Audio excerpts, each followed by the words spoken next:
প্ৰথম কথা হ'ল ঋতুমণি যিহেতু আমি প্ৰথমতে সেই যি সামগ্ৰীসমূহ দেখুৱাব বিচাৰিছোঁ এয়া বৃহৎ পৰিমাণৰ সামগ্ৰী কাঁহ পিতলৰ সামগ্ৰী সমান্তৰালকৈ গুৱাহাটী মহানগৰীত যিসমূহ নিৰ্মীয়মান কাম চলি আছে তাৰ বহু সামগ্ৰী চুৰি কৰিছিল এই গেংটোৱে আৰু অৱশেষত ডেম্পত অভিযান চলাই এই সকলোখিনি জব্দ কৰিবলৈ সক্ষম হৈছে। কেৱল ইমানেই নহয় আৰু এখন গাড়ীত ইতিমধ্যে মালিগাঁৱৰ পৰা যি চুৰি সামগ্ৰী সেই চুৰি সামগ্ৰীসমূহ আনি থকা হৈছে আৰু গ্ৰেপ্তাৰ কৰিছে দুজনকৈ লোক আৰু এই চুৰি কাৰ্যত জড়িত নুৰ আলম নামৰ এটা চোৰক ইতিমধ্যে গ্ৰেপ্তাৰ কৰিছে। সমান্তৰালকৈ ডেম্পৰ মালিক বিনোদ ৰয়ক ইতিমধ্যে গ্ৰেপ্তাৰ কৰিছে চানমাৰী আৰক্ষীয়ে। কাৰণ প্ৰথম অৱস্থাত এটা চুৰি কাৰ্য সংঘটিত হৈছিল কমাৰ্চ কলেজৰ ওচৰত আৰু সেই চুৰি কাৰ্যটো তদন্ত কৰিবলৈ গৈ আৰক্ষীয়ে গম পাইছিল যে বৃহৎ পৰিমাণৰ যি সামগ্ৰী আছে গুৱাহাটী মহানগৰীৰ যিসমূহ আচলতে নিৰ্মীয়মান কাম চলি আছে সেই ঠাইসমূহত বহুত চুৰি কাৰ্য হৈছিল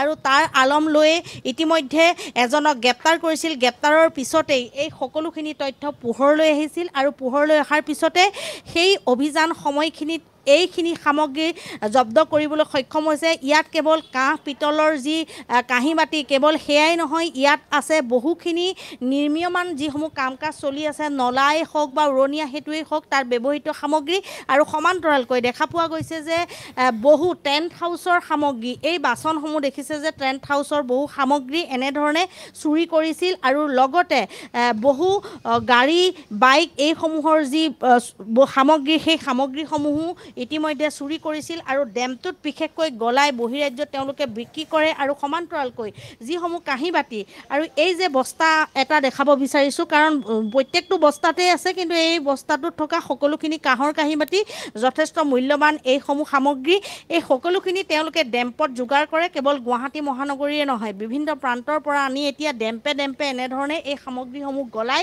তেওঁলোকে বিক্ৰী কৰে। বিক্ৰী কৰাৰ পিছত তেওঁলোকে আকৌ তেনেধৰণে বিভিন্ন ঠাইত চুৰি কৰিবলৈ যায়। কেৱল গুৱাহাটী মহানগৰীত এটা ডেম্পতে নহয়, কিছুদিন আগত দেখুৱাইছিলোঁ যে কোটি কোটি টকাৰ সামগ্ৰী ইতিমধ্যে 12 কোটিতকৈও অধিক সামগ্ৰীৰ ইতিমধ্যে জব্দ কৰিছিল পাণবজাৰ আৰক্ষীয়ে। তাৰ আগতে দেখা পোৱা গৈছিল যে বশিষ্ঠ আৰক্ষীয়েও জব্দ কৰিছিল আৰু সমান্তৰালকৈ এই যি চানমাৰী আৰক্ষীয়ে জব্দ কৰিছে কিছু সময়ৰ পিছতে এই সকলোখিনি ডিছপ্লে কৰা হ'ব। তাৰপিছত হিচাপ কৰা হ'ব যে এই সামগ্ৰীসমূহৰ মূল্য কিমান আৰু এখন গাড়ী ইতিমধ্যে আৰু আৰক্ষীৰ এটা টীম গৈছে মালিগাঁৱলৈ আৰু সেই সামগ্ৰীসমূহো আনি আছে। কিছু সময়ৰ পিছতে আৰক্ষীৰ শীৰ্ষ বিষয়াসকল আহিব, এই সকলোখিনি সামগ্ৰী ইয়াতে ডিছপ্লে কৰা হ'ব। কিন্তু এটা কথা ক'ব লাগিব যে আৰক্ষী বহুত এতিয়া সক্ৰিয় হৈছে কিন্তু সমান্তৰালকৈ যিসমূহ চুৰি কাৰ্য সেই চুৰি কাৰ্যসমূহো কিন্তু গুৱাহাটী মহানগৰীত দৈনিক সংঘটিত হৈ আছে। কাৰণ দেখা পোৱা যায় যে ৰাস্তাত যি নলা নৰ্দমা কাম হৈ আছে সেই নলা নৰ্দমা কামসমূহ